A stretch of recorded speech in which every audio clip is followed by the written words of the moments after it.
आप सभी को नमस्कार है। आप लोग कैसे हैं? उम्मीद करते हैं आप लोग बहुत ही अच्छे होंगे, शानदार होंगे, ज़बरदस्त होंगे। तो आइए आज का मॉक टेस्ट नंबर 14 हम लोग स्टार्ट करते हैं। आज के मॉक टेस्ट का पहला क्वेश्चन है जिसमें दिया गया है 10% वार्षिक ब्याज की दर पर 2800 का 1.5 वर्ष का चक्रवृद्धि ब्याज ज्ञात कीजिए यदि ब्याज की गणना अर्धवार्षिक हो। अर्धवार्षिक मतलब कि टाइम को हम आधा कर रहे हैं, हमें हर एक 6 महीना पे हमें ब्याज चुकता करना है।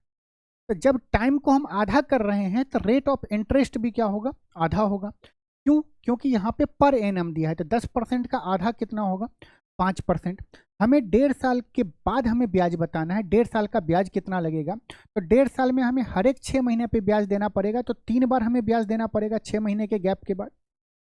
अगर हम ये निकाल लें कि ओवरऑल 1.5 साल के बाद कितना इंटरेस्ट देगा तो हमारा कैलकुलेशन आसान हो। 5% का सक्सेसफुली क्या होता है, या तो आप 2 करके निकालें, लेकिन जब तीनों जगह पे सेम है हम एक ही बार साथ में क्यों नहीं निकालें। ये कितना होगा? 15.7625%। आपके सर में खुजली होगा कि ये आया कैसे, तो ये बार बार हम बता चुके हैं कि ये क्या होता है, 3a.3a² और ए क्यू होता है। ए क्यू को 2 डिजिट में लिखना है, 3a² को 2 डिजिट में लिखना है। ए यहाँ पे क्या है? आप बोलेंगे ए यहाँ पे 5 है। 5 का क्यूब 125 होता है, 2 डिजिट में लिखना है, लिख दिया। 5 का स्क्वायर 25, 25 दिया 75 और 1 76, ये लिख दिए। और 5 दिया 15, हमारा सेकेंडों में आ गया ओवरऑल परसेंटेज। 15.7625% किस पे ब्याज देना पड़ेगा? हमें 2800 का इतना परसेंट हमें 1.5 साल के बाद ब्याज देना पड़ेगा। इतना हमें अमाउंट देना पड़ेगा। क्या अमाउंट इन द सेंस कि इंटरेस्ट देना है, हम अमाउंट प्रिंसिपल प्लस इंटरेस्ट नहीं बता रहे हैं। टोटल 2800 का 15.7625% कितना होगा? ये हम करेंगे 2800 का 15.7625 परसेंटेज, मतलब कि नीचे 100 आ जाएगा, 2 जीरो से 2 जीरो चला गया। आप इसे डिजिटल सम से कर सकते हैं, जिसका यूनिट डिजिट दोनों जगह पे आंसर और इसका इक्वल होगा वो आंसर होगा। कैलकुलेशन कर लेते हैं। 28 से गुना करना थोड़ा मुश्किल होगा, हम 28 को 7 गुने 4 लिख सकते हैं। हम 4 से ये पूरे संख्या में गुना कर रहे हैं। 25 चौक 100 का 2 डिजिट, 6 चौक 24 और 1 25 का 5, हासिल कितना? 2। 7 चौक 28 2 30, 30 का 0, हासिल 3। 15 चौक 60 3 63। दशमलव के बाद 4 डिजिट होना चाहिए, हम लिख दिए। अब जब 7 से इसमें गुना करेंगे तो ये 2 जीरो का तो कोई मतलब ही नहीं है। 7 से हम 0.5 में गुना करेंगे तो ये क्या होगा? 35। दशमलव के बाद कितना डिजिट आना चाहिए? 2 डिजिट आना चाहिए। आप देखिए 35 किस में है? ऑप्शन ए में है, हमारा सही हो जाएगा। आगे अगर गुना करेंगे तो 7 तिया 21, हासिल 2, 7 छक 42 और 2 44। तो हमें 1.5 साल के बाद 441.33 रुपया हमें देना पड़ेगा। आइए नेक्स्ट क्वेश्चन पे चलते हैं। इसमें दिया गया ए और बी की आय का अनुपात 5:4 है और उनके संगत व्ययों का अनुपात 3:2 है। देखिए इस लाइन का मतलब क्या होता है कि जैसे अगर पहले हम ए का लिखेंगे तो हमें बी का नहीं लिखना पड़ेगा एक्सपेंडिचर, हमें पहले ए का एक्सपेंडिचर लिखना पड़ेगा। यही इसका मतलब होता है, रिस्पेक्टिव का मतलब। यहाँ पे दिया गया ए और बी का इनकम दिया गया, कितना दिया है? 5:4 दिया है। और एक्सपेंडिचर कितना दिया है? 3:2 दिया है। और आप सभी को पता है कि इनकम में से अगर हम एक्सपेंडिचर घटाते हैं तो क्या मिलता है? सेविंग मिलता है। प्रत्येक आदमी बचत कितना कर रहा है? 1600 कर रहा है। दोनों आदमी ए और बी 1600 रुपया कर रहा है। हमसे पूछ रहा है कि ए की आय बताइए। देखो इसमें क्या है कि हमें गैप को सेम करना रहता है। यहाँ पे गैप सेम है, लेकिन कभी क्या होगा कि दोनों का गैप सेम नहीं होगा। कभी ऐसा होगा कि दोनों जगह पे सेविंग क्या होगा? अलग अलग हो। एक जगह 1600 होगा तो एक जगह 1800 होगा। सबका एक ही मेथड है कि हमें तो निकालना है, हमारा आंसर जल्दी है। 5 को 2 से गुना करेंगे तो 10, 3 को 4 से गुना करेंगे 12, 12 में से 10 घटाएंगे 2 यूनिट आया 2 यूनिट का वैल्यू 16 तिया 48, 16 दूना 32, 48 में से 32 जाएगा, कितना आएगा? 1600 आएगा। ये कितना गुना है? 800 गुना है, मतलब एक यूनिट का वैल्यू कितना आया? 800 रुपया आया। हमसे ए का आई पूछ रहा है। ए कितना यूनिट है? 5 यूनिट है। तो 5 का 800 गुना कितना होगा? 8 पंचे 40 पे 2 जीरो होगा। आंसर कौन सा होगा? ऑप्शन ए हमारा सही है। यहाँ पे गैप सेम है, आप कर सकते हैं, लेकिन जहाँ पे गैप नहीं सेम होगा तो आपको गैप सेम करना पड़ेगा। इस मेथड में आपको कभी भी ना गैप सेम करने की कोई ज़रूरत नहीं है। आइए दोस्तों नेक्स्ट क्वेश्चन पे चलते हैं। नेक्स्ट क्वेश्चन में क्या दिया हुआ है? गिरी एक कार्य को 6 दिन में पूरा कर सकती है। यहाँ पे जो गिरी है वो एक कार्य को 6 दिनों में पूरा करती है, और उसके आगे दिया हुआ कि अपने दोस्तों की मदद से वह उसी कार्य को 4 दिनों में पूरा कर सकती है। गिरी अपने फ्रेंड, मान लेते हैं उसके फ्रेंड का नाम एफ है, अगर ये दोनों साथ में काम करेगा तो कितने दिन में काम कंप्लीट होगा? 4 दिन। हमसे पूछ रहा है कि उसका फ्रेंड अकेले उसी कार्य को कितने दिनों में करेगा। कोई ज़रूरत नहीं कि हमें एलसीएम लेना है, इफिशियंसी निकालना है। जब हमें उसके फ्रेंड का दिन पूछ रहा है और वो फ्रेंड वही उतना ही काम करेगा, वही काम करेगा जो गिरी अकेले कर रही है और दोनों साथ मिलके कर रहा है, हमें उसके फ्रेंड का निकालने का सबसे आसान मेथड क्या है? 6 को 4 से गुना करेंगे और इन दोनों के दिन का अंतर ले लेंगे। अंतर कितना है? 2 है। 2 से ये 2 बार में गया, 6 दूना 12, मतलब उसका फ्रेंड अकेले उस कार्य को 12 दिनों में कर। ये बहुत ही अच्छा है कि जब दो आदमी, जैसे हम क्या बोलें, ए और बी किसी कार्य को x दिनों में कर रहा है, बी उसी कार्य को y दिनों में कर रहा है, दोनों मिलके, हमें नहीं पूछ रहा है, हमसे पूछ रहा है कि ए अकेले इस कार्य को कितने दिनों में कर। हम सिंपल इस दोनों के दिन को गुना कर देंगे, x into Y divide by x minus Y का मॉड ले लेंगे। मॉड मतलब कि कभी हो सकता है कि x बड़ा हो y छोटा हो, कभी ऐसा भी हो सकता है कि जब हम x में से y घटा रहे तो x छोटा होगा और y बड़ा होगा। कभी भी जब डिफरेंस निकाले डे का तो निगेटिव में नहीं जाएगा, तो आपको हमेशा प्लस में ले। यहीं पे अगर एक और कंडीशन होगा, मान लीजिए कि आपको दे दे a प्लस बी प्लस सी, ये आपको बोनस पॉइंट है, a प्लस बी प्लस सी अगर किसी कार्य को x दिनों में कर रहा है और a और c मिलकर उसी कार्य को y दिनों में कर रहा है, ये बताइए b कितने दिनों में करेगा। तो हम क्या करेंगे, x और y का गुना करेंगे। ये दोनों x और y अलग अलग चीज़ है, बस दिखने में लग रहा है x माइनस वाई। हम वेरिएबल अलग ले सकते हैं, लेकिन एक्स वाई में आपको ज़्यादा कंफर्टेबल होता है, तो इसलिए हमने ये दोनों फार्मूला, अगर आपको याद रहा, इस टाइप के क्वेश्चन आप बहुत आसानी से कर लेंगे। आइए क्वेश्चन में दिया गया है त्रिभुज ABC में PQ पैरेलल टू AB है। बहुत गौर से देखिएगा, जब तक डायग्राम आप नहीं समझेंगे तब तक ये क्वेश्चन को आप नहीं कर पाएंगे। बिंदु P और Q क्रमशः BC और CA पे स्थित है। बाकी जो हमें कंडीशन दिया गया उसे हम बाद में देखेंगे, पहले इस डायग्राम को समझिए कि डायग्राम में दिया क्या हुआ है। क्वेश्चन को अगर हम डायग्राम के फॉर्म में कन्वर्ट करना चाहें तो कैसे करेंगे। दिया हुआ है कि P और Q जो है क्रमशः BC और CA पे है। मान लेते हैं ये B होगा तो ये क्या होगा, BC, और ये BC पे कौन सा बिंदु है, P है। मान लेते हैं ये पॉइंट क्या होगा, P है, और दिया गया है कि CA पे Q है। इस दोनों पॉइंट को अगर हम मिलाते हैं तो क्या हो जाएगा, अगर हम दोनों पॉइंट को दोस्त मिला रहे हैं तो क्वेश्चन में ही दिया हुआ है ये दोनों लाइन आपस में पैरेलल में है। PQ parallel to AB, PQ parallel to AB है। आगे क्वेश्चन में दिया है कि CQ रेशियो QA का वैल्यू कितना दिया, 1 और 3 का दिया है। CP का वैल्यू 4 दिया है, ये रेशियो में नहीं 4 एक्चुअल वैल्यू दिया गया है। हमसे पूछ रहा है PC का वैल्यू बताइए, PC का वैल्यू बताइए। ये पूरा का पूरा लेंथ हमें बताना है। थ्योरम के हिसाब से अगर ये CQ रेशियो QA अगर 1:3 का है तो दोस्तों ये जो CP है ये भी 1 होगा और ये भी 3 होगा, 1:3 में बटेगा। अगर 1 रेशियो का वैल्यू 4 है तो 3 रेशियो का वैल्यू कितना होगा, 1 का 4 तो 3 का भी 4 गुना 12 हो जाएगा। ये PB 12 हो गया और CP 4 हो गया। टोटल लेंथ हमें से पूछ रहा है तो कितना हो गया, 16 हो गया। आंसर क्या होगा, ऑप्शन बी हमारा सही है। ये एक थ्योरम होता है, अगर दो लाइन आपस में पैरेलल हैं, मिड पॉइंट है, तो जो रेशियो, एक साइड का रेशियो जो दिया रहेगा तो दूसरे साइड का भी वही रेशियो। ठीक है दोस्तों, आगे चलते हैं।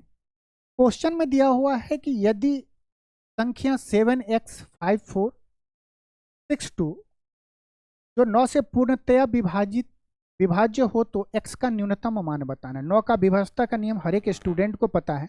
सम ऑफ डिजिट अगर 9 से विभाजित हो रहा है तो वो पूरी की पूरी संख्या 9 से विभाजित होगी। ठीक है, अब जब हम ऐड कर रहे हैं ना, तो हमें जब जैसे मान लीजिए 6 4 10 6 4 10 करेंगे, फिर 15 करेंगे, ऐसे करके टोटल डिजिट नहीं जोड़ना है।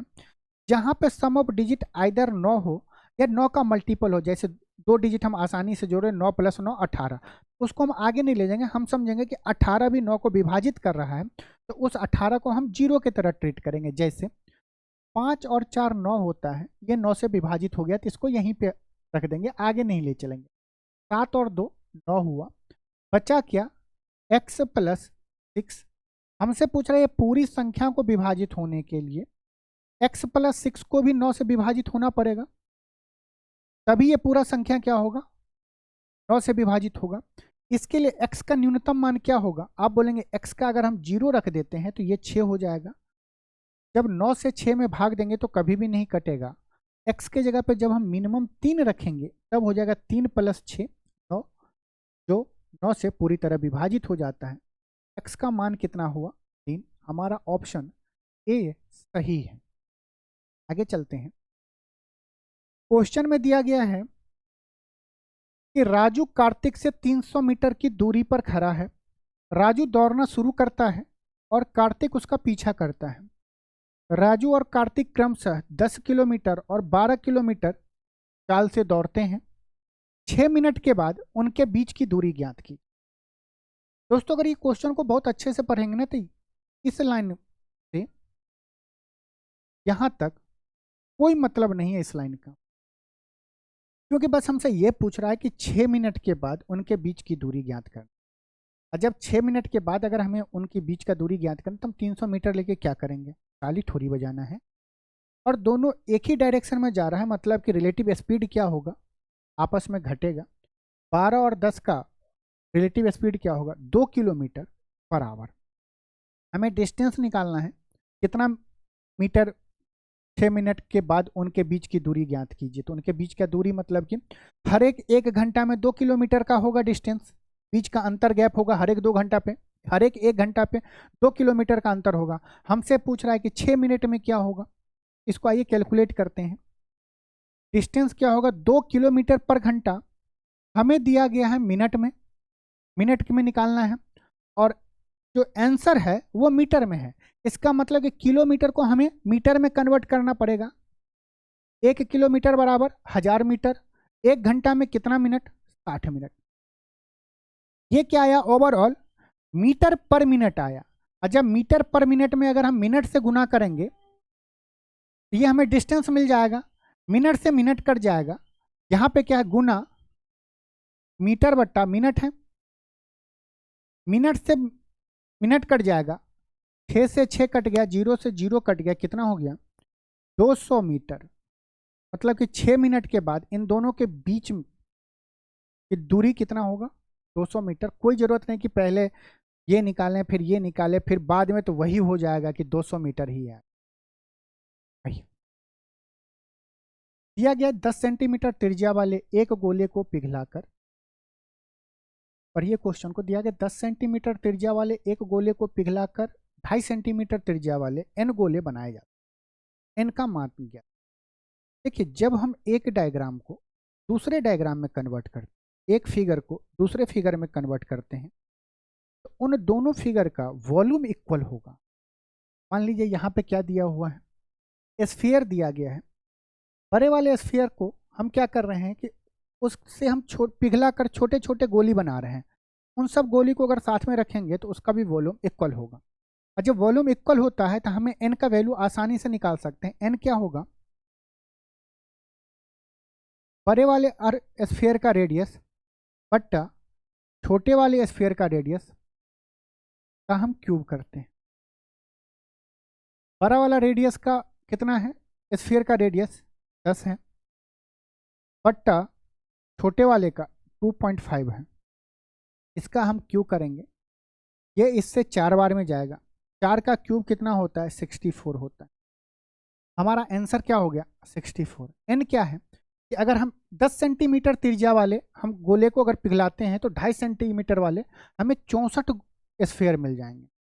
जिनको ये फार्मूला थोड़ा दिक्कत हो रहा है, हम क्या बोले कि वॉल्यूम को वॉल्यूम के साथ कंपेयर करना है। हमें एन कितना गोला बनेगा हमें नहीं पता, लेकिन हर एक गोले का अगर वॉल्यूम निकालना चाहें तो क्या होगा? N into 4/3 pi small R का क्यूब बराबर बड़े वाले स्फीयर का वॉल्यूम, ये क्या होता है? 4/3 पाई और कैपिटल आर क्यूब होता है। हम अपने मन से मान लें, आप चुन्ना का नाम रख दीजिए, चुन्नी का नाम रख दीजिए, जो मन करे रखिए, बस आपको ये होना चाहिए पता कि हम चुन्ना का नाम क्यों रखे हैं, चुन्नी का नाम क्यों रखे हैं। तो 4/3 पाई से तो कट जाएगा, एन बराबर आ जाता है आर क्यूब बट्टे आर क्यूब। देखिए आर क्यूब तो आप 100 का 10 का क्यूब तो निकाल लेंगे, लेकिन 2.5 का क्यूब निकालना मतलब कि 25/10, 25 का क्यूब निकालना मुश्किल होता है। इसीलिए हम क्या करते हैं? आर बट्टे आर कर देते हैं, उसका ओवरऑल क्यूब कर देते हैं। ये फार्मूला यहाँ से आया, अगर याद होगा तो एक लाइन में आप निकाल सकते हैं। नेक्स्ट आइए, दिया गया है कि ए बी से 2 गुना तेज है और बी सी से 3 गुना तेज है। 54 मिनट में सी द्वारा तय की गई दूरी ए द्वारा कितने मिनटों में तय की जाए। देखो इस टाइप के क्वेश्चन में बस जो ये लैंग्वेज यहाँ से लेके यहाँ तक है ना, जो स्टूडेंट इस लैंग्वेज को तोड़ देगा, इस डाटा को नंबर में कन्वर्ट कर देगा, वो इस क्वेश्चन को बहुत आसानी से। आइए पहले हम ये जो लैंग्वेज दिया गया है, इस लैंग्वेज को हम क्या करते हैं? कन्वर्ट करते हैं नंबर में। हमें दिया गया ए बी और सी। यहाँ पे तेज मतलब कि वो तेज नहीं होगा, चालाकी वाला तेज नहीं होगा, ये स्पीड वाला तेज है, स्पीड।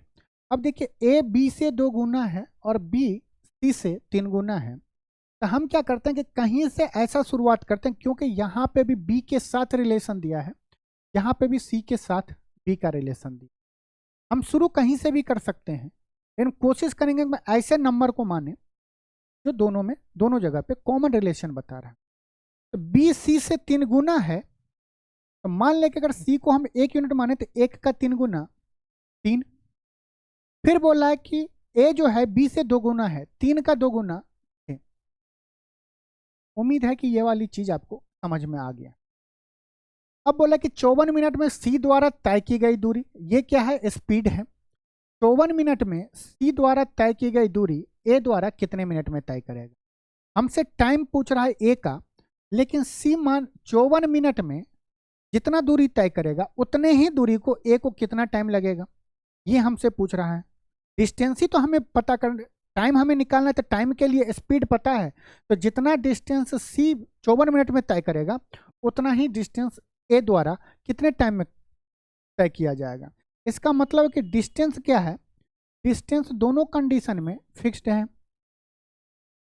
फिक्स्ड मतलब क्या होगा कि टाइम जो होगा वो इनवर्सली प्रोपोर्शनल टू स्पीड होता है, या हम इसी चीज को बोलेंगे ये उल्टा होता है तो speed inversely proportional to time होगा। दोनों चीज का मतलब सेम ही है कि स्पीड और टाइम के बीच में उल्टा का रिलेशन होता है। यहाँ पे हमें स्पीड का रेशियो दिया गया है ए और सी का, ए बी सी का दिया गया, हम यहाँ से ए और सी को पकड़ के बाहर लेंगे। इनके स्पीड का रेशियो क्या है? 6:1 है। अगर स्पीड का रेशियो 6:1 है और हमें पता है कि डिस्टेंस फिक्स्ड होने पर टाइम का उल्टा स्पीड होता है या स्पीड का उल्टा टाइम, तो स्पीड का उल्टा टाइम मतलब इसको 1 यूनिट लगेगा तो इसको 6 यूनिट लगेगा। मानते हैं कि नहीं मानते हैं? सी को कितना टाइम लग रहा है? 54 मिनट लग रहा है उस दूरी को तय करने में। कितना गुना? 9 गुना। तो उसी दूरी को तय करने में ए को कितना लगेगा? 1 का 9 गुना 9 मिनट लगेगा। आंसर हमारा क्या होगा? ऑप्शन बी हमारा सही। ये वाली चीज आपको पता होना चाहिए। डिस्टेंस कांस्टेंट मतलब स्पीड और टाइम का रिलेशन उल्टा होगा। अरे मॉक टेस्ट है, ठीक है, मॉक टेस्ट आप दे रहे हैं, हम आके हवा में लिख दे, सॉल्यूशन कर दें, कुछ चीज़ आपको पता होना चाहिए और आपका रिवीजन भी होना चाहिए। जो चीज़ हम बोलेंगे वो आपको लगेगा हाँ ये चीज़ हम पढ़े हुए हैं, चलिए हमें रिवाइज हो जाते हैं। बहुत ऐसी चीज़ होती है कि जिसको आपको सुनने से, देखने से और महसूस करने से बढ़ता है। आइए, 2700 की राशि इस प्रकार दो भागों में विभाजित करके उधार दिया जाता है कि उसके एक भाग पर 15% की दर से 4 वर्ष में प्राप्त साधारण ब्याज, दूसरे भाग पर 10% की दर से 6 वर्ष में प्राप्त साधारण ब्याज बराबर है। हमें 15% की दर पर उधार दी गई राशि बताना है। जब क्या होगा कि जैसे अमाउंट है और उसको हम क्या करें कि किसी रेशियो में P1 P2 में बांट रहे हैं, और जहां पे हमें interest end of the last मतलब लास्ट में हमें ब्याज बराबर मिले, हम डायरेक्ट P1 और अगर P2 का रेशियो आपको बोलें कि क्या होगा, तो P1 P2 का रेशियो होगा 1/R1 T1 rate into time, और यहाँ पे होगा R2 T2। ये क्या होगा, रेशियो है। 1/ पहले भाग को किस रेट पे जा रहा है, 15%, कितने साल के लिए, 4 साल के लिए। 15% गुना 4 रेशियो 1/, 10% की दर से 6 वर्ष, 10% इंटू 4 ईयर। सॉल्व करना चाहिए तो 15 चौक 60, 10 चौक 60, 60% से 60% कट गया, आया क्या, 1 रेशियो 1 आया। ये रेशियो क्या आया, P1 और P2 का आया, मतलब कि P 1 यूनिट इन्वेस्ट किया होगा, P2 1 यूनिट इन्वेस्ट किया होगा। टोटल कितना यूनिट हो गया, 1 + 1 2 यूनिट। क्वेश्चन में दिया है कि 2 यूनिट नहीं, 2700 रुपया इन्वेस्ट किया,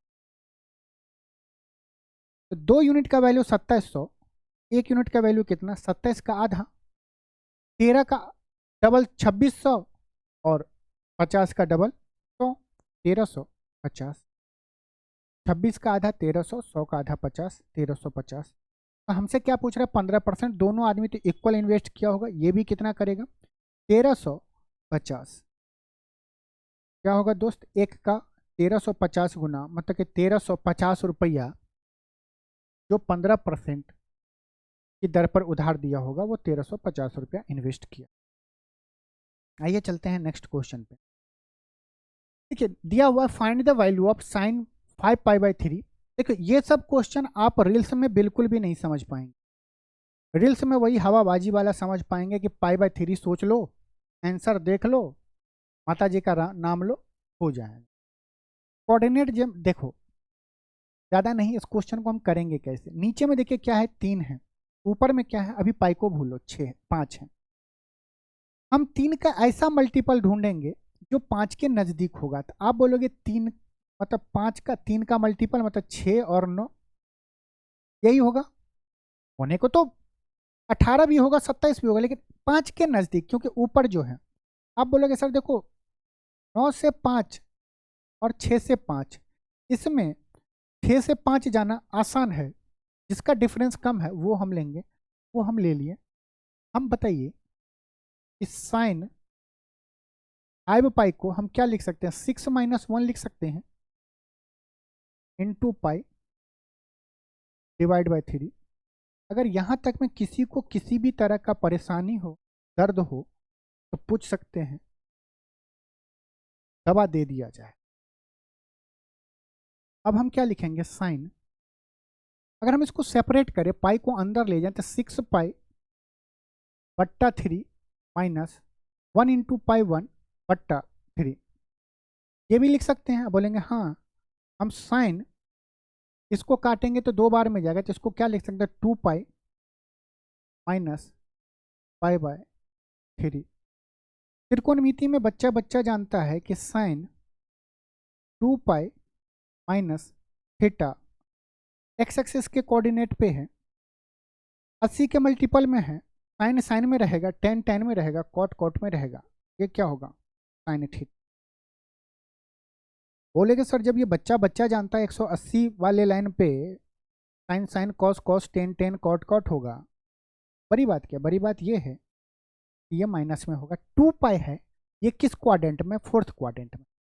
4th क्वाड्रेंट में कॉस और सेक ही प्लस में होगा, बाकी सब नेगेटिव में होगा। जैसे अगर हम आपसे कल के दिन में पूछ लें कि टेन 2 पाई माइनस थीटा क्या होगा? आप बोलोगे माइनस टेन थीटा। अगर यहीं पे प्लस वाला रहता तो चेंज होता, पाई का मल्टीपल है। आगे आते हैं, जब हमें ये पता चल गया कि साइन 2 पाई माइनस थीटा, अगर कोई पूछ रहा है कॉस 2 पाई माइनस थीटा क्या होगा, तो कॉस थीटा होगा प्लस का होगा। इसको हम क्या लिख सकते हैं? साइन पाई बाय 3 माइनस के साथ पाई बाय 3 क्या होगा? बोलो। 180/3 क्या होगा? Sine 60 degree. साइन 60 डिग्री का वैल्यू क्या होता है? 1/2 √3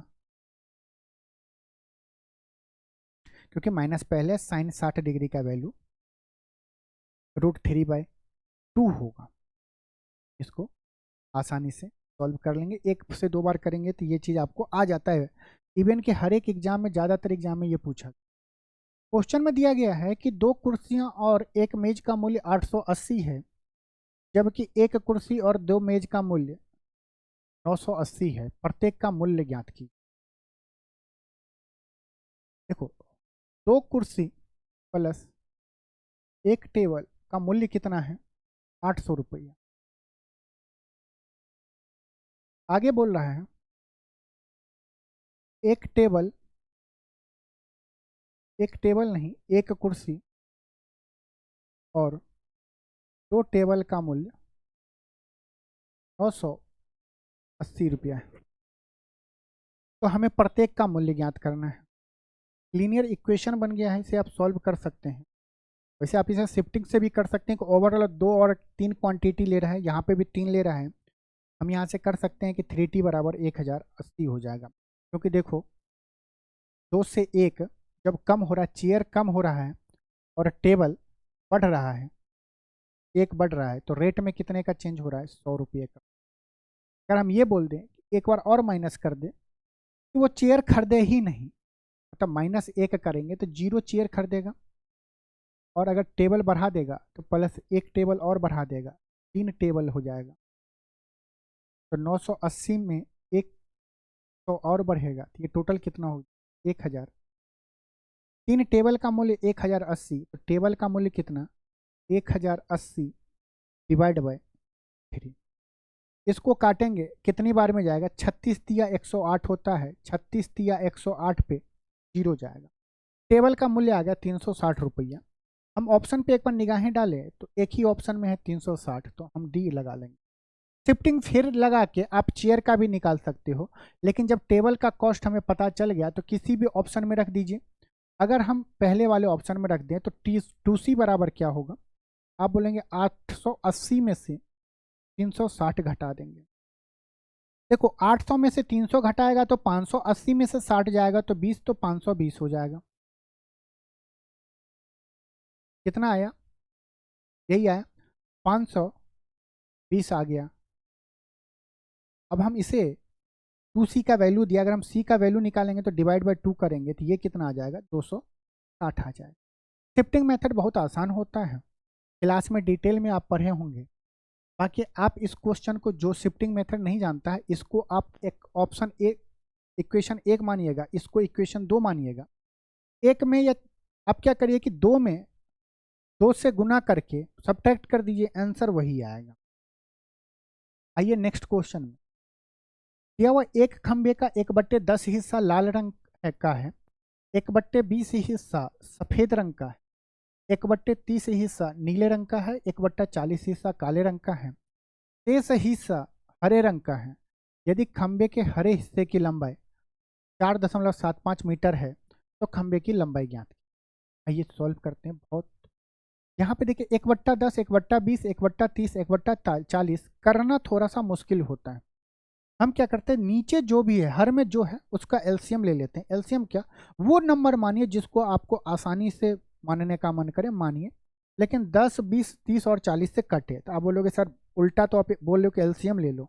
इसका एलसीएम कितना होगा? 120। मान लेते हैं कि उस खंभे का लंबाई कितना है? 120 मीटर है। मान लेते हैं, मानने को तो हम कुछ भी मान सकते हैं। 120 का 1/10 हमें शेष निकालना है, रिमेनिंग निकालना है ना। तो हम देखो एक लाइन में कैसे करें, या चलो सीख लो। 120 का 1/10 कितना होगा, 12। अब नाम नहीं लिख रहे हैं कि लाल रंग या हरा रंग, 12 होगा। अगला क्या होगा, 1/20, 120 का 1/20 6 यूनिट। फिर 120 का 1/30 कितना होगा, 1/30 कितना होगा, आप बोलोगे 4 यूनिट। 1/30 कितना होगा, 4 होगा।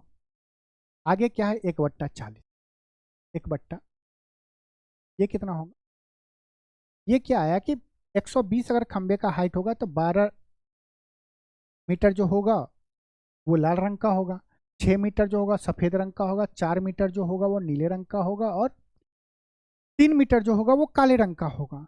टोटल खंबे का लंबाई कितना है, 120 मीटर है। 120 मीटर में से अगर हम ये सारे को घटा दें तो 12, 10, 22, 3, 25, ये टोटल जो है 25 है। अगर 120 में से हम 25 घटा देते हैं, 120 में से अगर हम 25 को घटा देंगे तो कितना बचेगा, प्लस का 95 बचेगा। मतलब कि जो बचा हुआ हिस्सा है हरे रंग का वो कितना मीटर होगा, 95 मीटर होगा। ये चीज़ मानते हैं कि नहीं मानते। 95 मीटर कब होगा, जब हम 120 मीटर माने थे, लेकिन क्वेश्चन में दिया कि 95 मीटर नहीं 4.75 मीटर है। कितना है, 4.75 मीटर। अगर 95 से हम काटना चाहें, अगर 5 बार में हम काट रहे हैं तो देखो 5 25, 25 का 2, 9 5 45, 2 47, ये कितनी बार में जा रहा है, 5 बार में जा रहा है।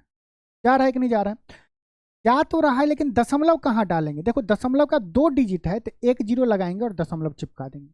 ये क्या आया, 1 यूनिट का वैल्यू 0.05 आया। कैलकुलेशन पे थोड़ा विशेष ध्यान दिया करिए। हम माने कितना थे कि उस खंबे का ऊंचाई कितना है, 120 मीटर। तो 120 का 0.05 गुना कितना होगा, 12 पंचे 60 होगा। 60 पे 1 0 बैठाएंगे क्योंकि 120 बोल रहा है, तो क्या होगा, 600 होगा। और ये देखो दशमलव भी तो कहीं जाएगा ना, तो दशमलव मतलब क्या कि डिजिट के बाद 2 डिजिट, दशमलव का 2 डिजिट होना चाहिए। ये कितना हो गया, 6 मीटर। आंसर क्या होगा, उस खंबे का हाइट कितना होगा, 6 मीटर। ये नेक्स्ट क्वेश्चन पे चलते हैं। दो संख्याओं का अनुपात 3:4 है तो उनका लघुत्तम दिया गया है, तो दोनों संख्याओं में से बड़ी संख्या ज्ञात कीजिए। बड़ी संख्या क्या है, 4 है। आंसर जो भी होगा वो 4 से पूरी तरह विभाजित होगा। तो आप देख सकते हैं कि एक ही ऑप्शन कट रहा है, तो हम क्यों ना सॉल्व कर लें। 3 को 4 से गुना करेंगे तो कितना हो जाएगा, 12। 12 यूनिट का वैल्यू कितना है, 180। ये कितना गुना है दोस्त, आप बोलोगे ये 15 गुना है। 4 तिया 12 करेंगे 180 होगा, 12 पंचे 60, 15 गुना है। हमसे पूछ रहा है सबसे बड़ी संख्या क्या है, 4 है। तो 4 का 15 गुना कितना होगा, 15 चौका 60, और आंसर क्या होगा, 60 हो जाएगा। देखिए दिया गया है कि बिंदु P पर, आप इस क्वेश्चन को एक बार पढ़िए, तब तक हम डायग्राम बना रहे हैं। डायग्राम अगर समझ गए तो क्वेश्चन बहुत ही आसान है। आइए डायग्राम अगर दोस्त एक बार समझ लो तो क्वेश्चन क्या हो जाएगा, आपको बहुत ही आसान रहेगा। क्वेश्चन पढ़ना है बिल्कुल। आइए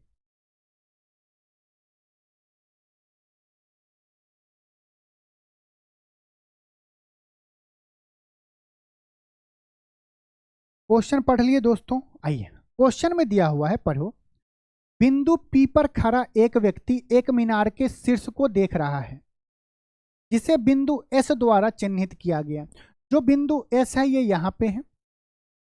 P पर खड़ा एक व्यक्ति देख रहा है, वह व्यक्ति मीनार के नीचे, जो पाद बिंदु कहते हैं वो यहाँ पे बोलते हैं इस बिंदु को, इसके तरफ बिंदु की दिशा में 40√3 मीटर की दूरी तय करके Q पे पहुंच रहा है।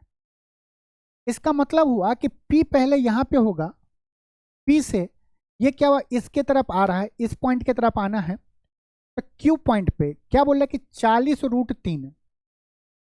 40√3 मीटर की दूरी तय करके Q पॉइंट पे पहुंच गया है। बोला कि बिंदु Q से S का उन्नयन कोण 60 है।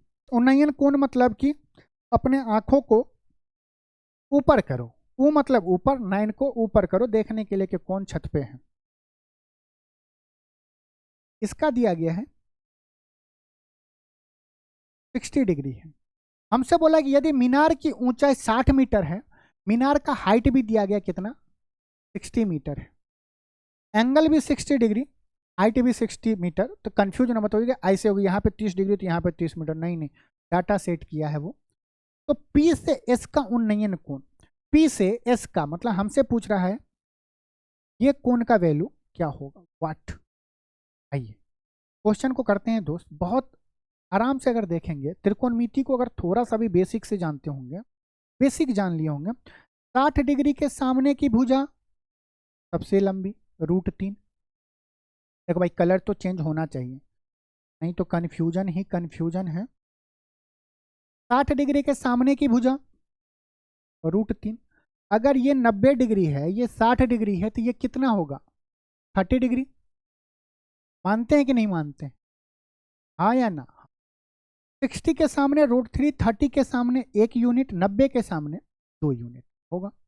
अगर √3 का वैल्यू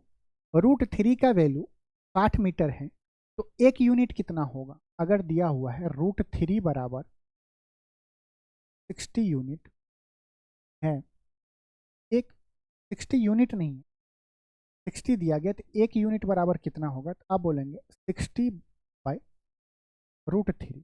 √3 नीचे देखने में अच्छा नहीं लगता, तो ऊपर नीचे √3 से गुना कर देंगे तो कोई किसी को दिक्कत, तो कोई दिक्कत।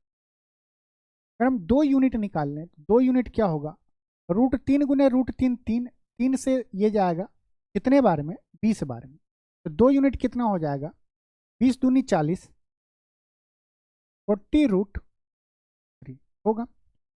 1 यूनिट का वैल्यू कितना होगा, 1 यूनिट का वैल्यू हो गया 20√3। 2 यूनिट का वैल्यू कितना हो गया, 40√3। अब इस क्वेश्चन में त्रिकोणमिति का काम खत्म। त्रिकोणमिति का काम क्या हो गया दोस्त, खत्म हो गया है। अब स्टार्ट होगा आपको ज्योमेट्री का। देखो 40√3 और ये 40√3, अगर हम ये बोले SQP में ट्रायंगल में अगर गौर से देखें तो PQ और QS का लेंथ बराबर है, मतलब ये दोनों आपस में क्या है, बराबर है। अगर साइड बराबर है तो उसके ये एंगल क्या होंगे, एंगल भी बराबर होंगे, मतलब जो एंगल ये होगा यही वो एंगल भी यही होगा। मान लीजिए कि उसको हम बोल दें अल्फा, ये भी अल्फा होगा। अब देखो एक लाइन पे बनने वाली जो एंगल बनेगा वो कितने डिग्री का, 180 डिग्री का। 180 में ये 60 डिग्री है तो ये कितना होगा, 120 डिग्री। और अगर ये 120 डिग्री है, एक त्रिभुज का तीनों कोनों का योग कितना होता है, 180 डिग्री, तो बाकी भुजा क्या होंगे, 60 डिग्री। और दोनों कोण बराबर का मतलब कि ये क्या होगा, 30 डिग्री। आंसर हमारा क्या हो गया, ऑप्शन बी हमारा सही है। अगर आप ये मेथड समझे, इससे बहुत सारे क्वेश्चन आपको सॉल्व हो जाएंगे। आप निकाल सकते हैं यहाँ पे एंगल का वैल्यू निकाल सकते हैं, रेशियो आपको पूरा पता चल गया। लेकिन क्यों जाने जब यहाँ से हम आसानी से कैलकुलेट कर सकते हैं। ऑप्शन एलिमिनेशन की बात करें, कैसे करोगे, देखो ये 60 है, ये 120 हो जाएगा। अब आपको पता है कि दोनों कोनों का योग कितना होना चाहिए, 60 डिग्री होना चाहिए। दोनों कोनों का योग 60 डिग्री होना चाहिए, जबकि यहाँ पे सी ही दिया है आपको 60 डिग्री होगा। अगर ये 60 हो गया तो ये पूरा 180 हो गया तो ये तो 0 हो जाएगा, नहीं होगा। इसी तरह 75 भी नहीं होगा। अब डाउट रहता है कि 45 हो सकता है और 30 भी हो सकता है, क्योंकि अगर ये 45 होगा तो ये 15 होगा, अगर ये 30 डिग्री होगा तो ये, तो 2 ऑप्शन तो एलिमिनेट कर दिए ना। अगर मान लो कि टाइम कम हो तो दो ऑप्शन एलिमिनेट करके 50% का चांस बन सकता है, लेकिन नहीं बनाना है, 100% चांस बना। चलो दोस्त, दो अभाज्य संख्याएं, दो अभाज्य संख्याओं ए एक्स और Y, X is greater than Y का एलसीएम 319 है। क्या आपको यह पता है कि दो प्राइम नंबर का एलसीएम क्या होता है? वो दोनों नंबर आपस में मल्टीप्लाई कर देंगे, जैसे 3 गुने 5 15 होगा। हम बोले कि 319 अगर किसी का एलसीएम है तो ये पक्का है कि दो प्राइम नंबर का फैक्टर, दो प्राइम नंबर को गुना करने के बाद आया होगा, हाँ या ना? अगर वो दो प्राइम नंबर को गुना करने के बाद आया है तो हम थोड़ा सा हिट एंड ट्रायल मेथड कर लेते हैं। अगर 319 को देखें, 9 3 12 1 13, 3 से तो कट नहीं रहा है, 2 से भी नहीं कट रहा है। अगर हम देखें 11 का डिविजिबिलिटी रूल क्या होता है कि अल्टरनेट नंबर को जोड़ो, 9 और 3 12, 12 में से एक गया तो 11, 11 से कट रहा है, मतलब 319 में 11 का झलक तो दिख रहा है, मतलब कि एक नंबर क्या होगा, 11 होगा। और जब 11 हो गया तो हम इसमें किस चीज़ से गुना करें कि 319 हो जाए? तो सिंपल बोलेंगे 29। हमें प्राइमरी नंबर ढूंढना है, नहीं तो 11 से इसको भाग दे दीजिए, 11 दूने 22, 11 नंबर 99। तो वो एक्स और वाई नंबर क्या हो गया, 11 और 29 हो गया। दिया गया X is greater than Y, तो जो बड़ा वाला नंबर होगा उससे हम एक्स बोलेंगे, छोटे वाले को वाई बोलेंगे। हमसे निकालना क्या है, 2x माइनस 5y। एक्स के जगह पे क्या है, 2 इंटू 29 माइनस 5 इंटू वाई क्या है, 11। 11 पचे 55, 29 दूनी 58, 58 में से 55 जाएगा 3। आंसर क्या हो गया हमारा, ऑप्शन ए सही। आइए नेक्स्ट क्वेश्चन देखते हैं कि दिया गया है कि लंबाई 6 मीटर, चौड़ाई 14 मीटर और ऊंचाई 7 मीटर वाले घनाभ का पृष्ठीय क्षेत्रफल ज्ञात कीजिए। क्यूबाइड का सरफेस एरिया क्या होता है? सरफेस एरिया क्यूबाइड का क्या होगा, सरफेस एरिया बताओ क्या होगा? 2 इंटू, देखो एल बी एच, चक्कर घुमा दो, एल से बी में गुना करो, बी से एच में करो, एच से एल में करो। हमने क्या बोला, एल से बी में करो, एल से बी में गुना करो, बी से एच में गुना करो, प्लस एच से एल में गुना। सरफेस एरिया हो गया 2 इंटू लंबाई गुने चौड़ाई प्लस चौड़ाई गुने ऊंचाई प्लस ऊंचाई गुने लंबाई। वैल्यू दिया गया है, वैल्यू पुट करके हम आंसर ले आएंगे। आइए रखते हैं, क्या दिया, 2 इंटू लंबाई कितना है 16, चौड़ाई कितना है 14, प्लस बी क्या है, चौड़ाई कितना है 14 मीटर, ऊंचाई कितना है 7 मीटर, प्लस आगे क्या दिया है कि हाइट कितना है 7, लंबाई कितना है। चलो इसको सॉल्व करते हैं। 16 गुना 14, जल्दी करना है। 16 4 को गुना करेंगे तो 24, 24 का 4 हासिल 2, 16 4 20, 2 22, 224 होगा। नहीं तो इसके बीच में 15 है तो 15 का स्क्वायर 225, 225 में से 1 जाएगा तो कितना बचेगा 224। तो 16 गुने 24, 16 गुने 14 224 जमा 14 गुने 7 98 होता है। गुना करने में अगर थोड़ा सा टाइम हो, जिनको टेबल अभी याद ना हो कर सकते हैं। इस 14 में से 7 इसको दे दो, 7 7 49, 49 का डबल तो कर सकते हो ना 98 जमा 16 7 112 नहीं याद है, 8 रहने दो, 8 7 56, 56 का डबल करो 112।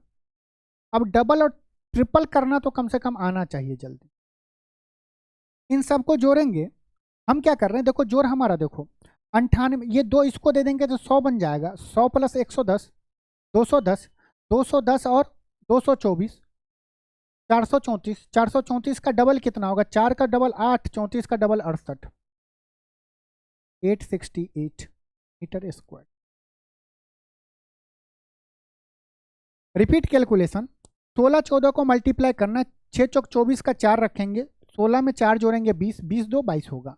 नंबर 1। मेथड 2, इन दोनों के बीच में 15 है, 15 का स्क्वायर 225, 225 में से 1 जाएगा 224, 14 7 98, जिनको याद है वेल एंड गुड, जिनको याद नहीं है इसको टुकड़ों में करो। 7 दूनी 14, 7 7 49, 49 का डबल 98, 16 गुने 7।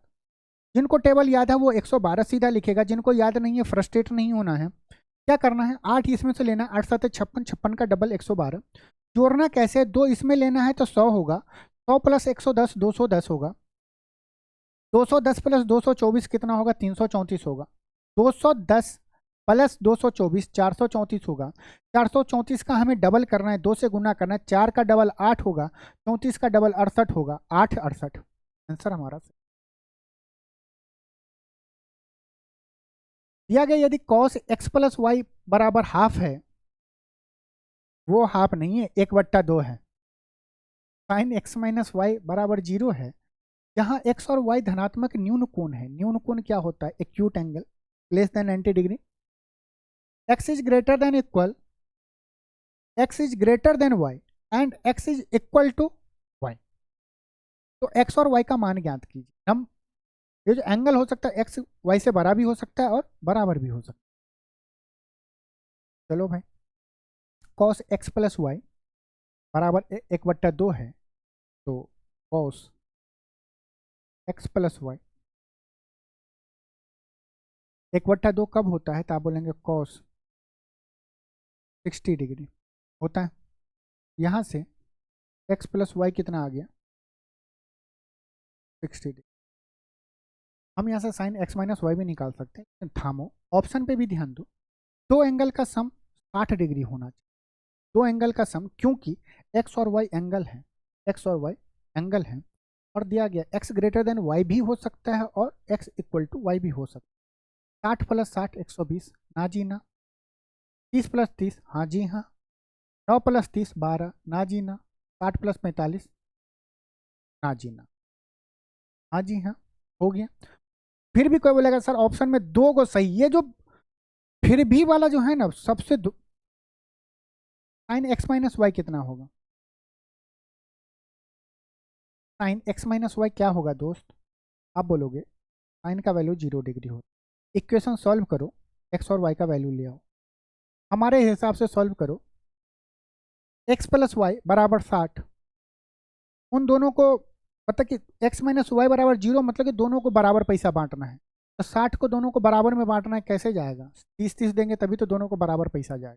मान लो कल के डेट में ये होता एक्स प्लस वाई बराबर 5 और एक्स माइनस वाई बराबर मान लेते हैं 3 होता, हम हमसे पूछता एक्स और वाई का वैल्यू बताइए, तो हम ये समझते हैं कि देखो एक आदमी के पास 5 रुपया है, एक आदमी को 3 रुपया ज़्यादा देना है, तो जितना रुपया ज़्यादा देना है उसको अलग करो, बचा कितना, 5 में से 3 जाएगा तो 2 बचेगा, दोनों को पहले बांट दो। तो एक्स को भी 1 रुपया, वाई को भी 1 रुपया, और 3 जिसको ज़्यादा देना जोड़ दो, तो एक्स और वाई का वैल्यू कितना आ गया, 4 और 1, हमारा यही आंसर होगा। ठीक है, आ जाओ। The mean of 5 observation is 20. If another observation is added, then the mean increases क्या है, increases by 2. What is the value of the 6? देखो दिया गया है 5 ऑब्जर्वेशन है, मान लेते हैं समझाने के लिए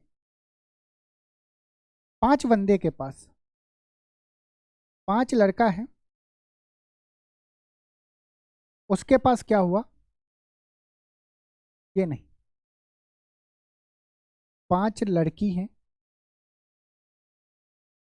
उसके हर एक का एवरेज कितना है 20, तो उस 5 लड़की के पास हर एक के पास 20-20 रुपया मान लेते हैं, मानने को तो हम कुछ भी मान सकते हैं। 5 लड़कियों के पास पर का एवरेज कितना है 20, इसका मतलब कि हर एक लड़की के पास 20-20 रुपया। अब बोला कि एक और जोड़ दिया जाता है, मतलब कि 5 गर्ल, एक लड़का कहीं से टपक जाता है। अब बोला जाता तो माध्य में 2 की वृद्धि हो जाती होती है। मान लो अगर वो लड़के के पास भी अगर 20 ही रुपया होता, अगर लड़के के पास भी 20 ही रुपया होता तो इस ग्रुप में जोड़ता, तो पांचों लड़की के पास 20-20 रुपया था, इसके पास भी 20 रुपया था, तो टोटल एवरेज क्या होता, 20 रुपया होता कि नहीं होता। ये बोलो एक बॉय अगर 5 के ग्रुप में जुड़ता, अगर उसके पास भी 20 ही रुपया होता, एवरेज क्या होता, 20 होता। समझ रहे हो ना, अगर लड़के के पास भी 20 ही रुपया होता तो पूरे ग्रुप में 20 रुपया होता, एवरेज भी 20 हो जाता। लेकिन क्वेश्चन में बोला ना जी ना, लड़का को लड़की इसीलिए अपने ग्रुप में शामिल कर रहा है जिससे उसका एवरेज बढ़ जाए। एवरेज कितने से बढ़ रहा है? 2 से बढ़ रहा है। ये 2 से बढ़ने का मतलब क्या हुआ? कटेगा, सब में बटेगा। ये 2 हर एक आदमी, हर एक लड़की लड़का सब पे 2-2 रुपया बढ़ा है। मतलब कि पहले जो एक लड़की के पास 20 रुपया था, अब कितना हो गया? लड़के के आने से 22 रुपया, दूसरे के पास भी 22, तीसरे के पास भी 22, ऐसे 6 के 6 आदमी के पास जब 2-2 रुपया बढ़ेगा तभी एवरेज में 2 बढ़ेगा। मानते हो कि नहीं मानते हो? आया कौन? लड़का आया, हर एक को 2-2 बढ़ाया है, तो 6 दूनी 12, कितना रुपया एक्स्ट्रा होगा? 20 तो लाया था प्लस 12 और लेके आया, तो बॉय के पास कितना रुपया था? 32 रुपया था। जितना जल्दी समझेंगे उतना जल्दी आंसर आएगा। आइए, एक त्रिभुज ए बी सी के 2 कोण एंगल कोण ए और कोण बी का योग उसके तीसरे कोण के बराबर है। मान लो कोण ए, कोण बी और कोण सी दिया गया। बोल रहा है कि ए और बी का योग तीसरे कोण के बराबर है। एक्स वाई थोड़ी मानेंगे, हम तो यही मानेंगे 1 2 3, गिनती तो आता है। 1 + 2 = 3 होगा। तीसरे कोणों का मान बताना है, 30 का मल्टीपल होगा, 2 ही है, ये तो नहीं होगा, लेकिन करते हैं। 3 और 3 6, तीनों कोणों का योग, ये रेशियो में हो गया, तीनों कोणों का योग कितना है? 6 यूनिट, जबकि होता कितना है? 180 डिग्री। कितना गुना? 30 गुना। हमसे तीसरा कोण कौन था? ये था, इसका 30 गुना 90 डिग्री। आंसर क्या होगा? ऑप्शन ए हमारा सही है। कुछ भी मान सकते हो, 0.5 0.5 1, लेकिन ऐसा नंबर मानो जिससे क्या हो? कैलकुलेशन आसान हो। ये नंबर अगर 1 2 3 आप ध्यान रखोगे तो ये 1 2 3 ये क्या एपी में भी है। तो जब एपी वाला एंगल वाला क्वेश्चन हम मॉक टेस्ट में कराए थे तो उस टाइम में भी हम यही आपको मान के बताए थे। 1 2 3 मान लो, ये आपस में अपने आप में अर्थमेटिक प्रोग्रेशन भी है 1 2 3, क्योंकि दोनों के बीच का गैप कितना है? 1 1 है। दिया गया है 1162 को ए बी और सी के बीच में 35:38:20 के अनुपात में विभाजित किया जाता है। बोला एक 1162 रुपया है, ए बी सी में 35:28 और इसके रेशियो में बांट रहा है। हमें बताना है कि ए बी सी के पास कितना रुपया आएगा। ये हर एक स्टूडेंट करेगा। इस क्वेश्चन को करने का उसी स्टूडेंट को फायदा होगा जो इस क्वेश्चन में बिना पेन एंड पेपर कोशिश करेगा, क्योंकि ऑप्शन पे एक बार ध्यान देगा तो देखेगा ऑप्शन ए में भी अलग अलग है, सब जगह अलग है। 35 मतलब कि जो भी वैल्यू आएगा अगर हम निकालेंगे तो वो जो भी ए के पास पैसा होगा 35 से गुना होके आया होगा। मानते हैं कि नहीं मानते हैं? और 35 जो है वो किस 2 नंबर का गुना है? 7 × 5 का है।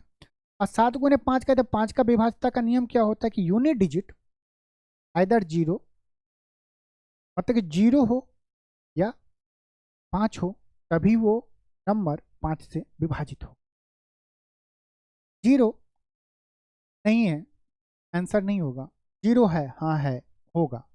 0 है यूनिट डिजिट, होगा ना होगा। 7 से विभाजित करके देखे, 7 7 49, ये हो रहा है, 45 हो रहा है, ये भी नहीं होगा। ऑप्शन बी हमारा सही। फिर एक आदमी का मन में आएगा, सर अगर 2 गो में होता तो तुम अपना दूसरा चेक करो ना। 10 × 20, 10 से वही संख्या विभाजित होगा जिसका यूनिट डिजिट 0 होगा। ई भी नहीं होता, ई भी नहीं होता, ई भी नहीं होता, यही होता। देखो तो इसके सामने ई है, बस हो गया। अब एक ये मत बोलना सर 3 गो में होता तो। देखो इसमें एग्जामिनर आपको दशमलव चेक करना चाहता है। सबसे पहली बात ये समझो, और रील्स से दूर रहो जहाँ पे शॉर्ट में बताया जाएगा। देखो दशमलव के बाद 3 डिजिट, तो आंसर में भी दशमलव का 3 डिजिट कौन है? ई नहीं होगा, ई नहीं होगा। दशमलव का 3 डिजिट लगाते और आपका भी लग जाता। थोड़ा सा देखो, 7 से विभाजित करेंगे तो क्या आएगा? 0.011 आएगा, माइनस 0.001 आएगा। बोलो हाँ। पहले दशमलव को भूल जाओ, हम भूल गए। 11 में से 1 जाएगा तो कितना होगा? 10 बचेगा। अब देखो दशमलव के बाद कितना होना चाहिए? 3 डिजिट, 2 डिजिट है, 1 डिजिट और डालेंगे, 3 डिजिट दशमलव। और दशमलव के बाद 0 1, इसके बाद हम कितना भी 0 लगा दें, इसके आगे हम कितना भी 0 लगाएं, कोई मतलब पड़ेगा? कोई मतलब नहीं पड़ेगा। इसको हटा दो, क्या होगा? 0.01 ऑप्शन ए।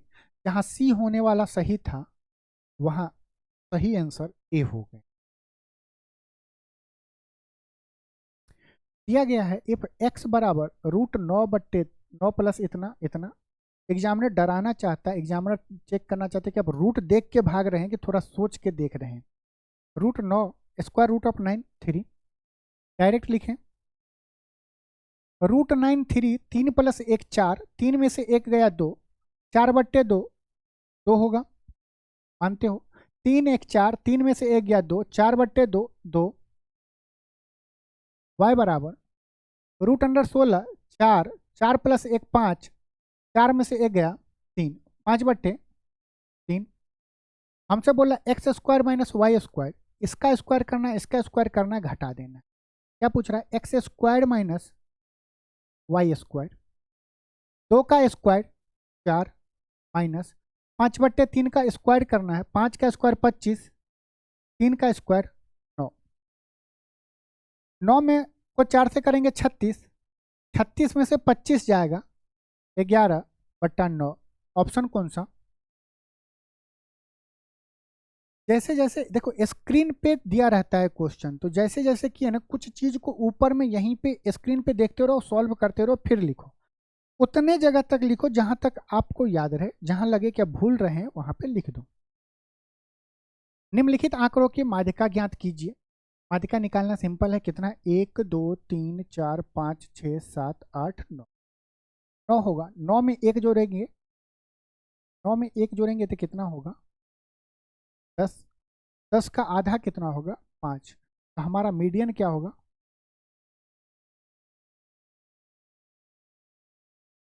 फिफ्थ टर्म होगा। क्या होगा? फिफ्थ टर्म होगा। लेकिन ऐसे नहीं, इसको असेंडिंग ऑर्डर में लिखेंगे। क्या लिखेंगे? असेंडिंग, मतलब बढ़ते हुए क्रम में। 2 कितनी बार है? 2 बार है। फिर क्या आएगा? 3, 3 एक ही बार है, 2 हट गया, 3 हट गया। इसके बाद कौन सा आएगा? 5, 5 भी हट गया। उसके बाद क्या है? 7। 1 2 3 4 5, पांचवा डिजिट क्या है? 7 है। हमारा आंसर क्या होगा? 7 सही। क्यों हम पूरा असेंडिंग लगे? जब ऑड है तो ऑड में 1 जोड़ेंगे, उसका आधा करेंगे, वही डिजिट हमारा उसका मीडियन होगा। साइन 420 डिग्री का मान ज्ञात कीजिए। सेम क्वेश्चन है, उधर फोर्थ क्वाड्रेंट में था, इधर फर्स्ट क्वाड्रेंट में है। हम मान के चलते हैं कि थोड़ा सा आप लोग भी R&D करेंगे, होमवर्क आपके लिए है। कमेंट में आंसर बताना है, क्वेश्चन नंबर 24 डाल के ऑप्शन ABC में आपको बताना। जरूर बताना, एग्जाम में फंसेगा बाबू। 3 संख्याओं का महत्तम इतना है, यदि वे 1 2 3 के अनुपात में है तो संख्याएं ज्ञात कीजिए। बताइए HCF क्या होता है? हाईएस्ट कॉमन फैक्टर, जिससे दिए गए नंबर को पूरी तरह से विभाजित हो जाए। 15 से HCF अगर मान लीजिए 1 2 3 के रेशियो में होगा, मान लीजिए अगर ये 3 का HCF 15 होगा तो 15 से 15 25 35 विभाजित होना चाहिए। 15 हो रहा है, 25 नहीं हो रहा, 35 नहीं हो रहा, ये नहीं होगा। 15 हो रहा है, 20 नहीं हो रहा है, 25 भी नहीं हो रहा, नहीं होगा। 30 तो 15 से विभाजित हो रहा है, 45 भी हो रहा है, 35 नहीं हो रहा है, नहीं होगा। 15 30 45 हो रहा है, हमारा HCF होगा। ऑप्शन से भी जाना जरूरी है। रेशियो में HCF क्या होगा? उसका XY Z, उसको आपस में का वैल्यू 15 दिया गया है। कमेंट पे कमेंट किए जा रहे हैं। हम अनुपात को मान लेंगे कि 1x ratio 2x ratio 3x। कोई नंबर क्या होगा? इस फॉर्म में होगा। इस फॉर्म में 1x 2x 3x में होगा। इन सब का HCF क्या होगा? x होगा। HCF x होगा कि नहीं होगा? HCF कितना दिया गया? 15। x का वैल्यू कितना है? 15। 15 से 1 में गुना करेंगे तो कितना आएगा? 15। 15 से 2 में गुना करेंगे 30। 15 से 3 में गुना करेंगे 45। 45 को 15 काट रहा है ना, 30 को भी 15 काट रहा है ना, 15 को भी 15 काट रहा है ना। HCF वही तो बड़ी संख्या होती है जो दिए गए नंबर को पूरी तरह से काट दे। यदि किसी वृत्त की त्रिज्या में 15% की कमी की जाती है तो इसके क्षेत्रफल में होने वाली कमी बताइए। सक्सेसिव डिस्काउंट, सक्सेसिव जाएगा।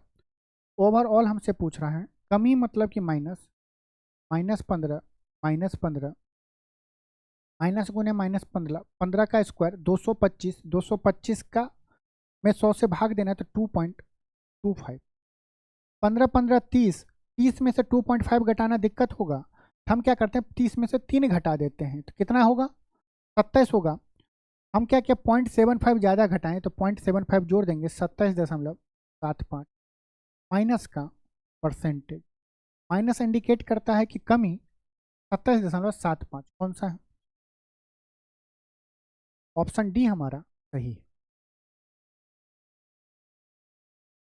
Find the value of, calculation आता है, ये वी बोर्ड मास का रूल आपको अप्लाई करना रहता है, बस वही चेक करना है कि आपको याद है कि नहीं।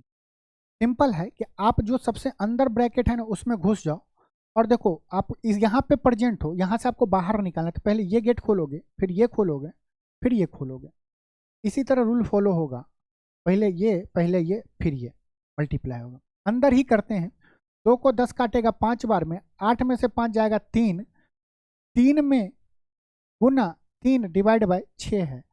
भाग और गुना में पहले भाग होगा तो 3 को 6 काटेगा 2 बार में, काटेगा और 3 दूने 6 होगा ना, 18 में से 6 जाएगा तो 12 आएगा।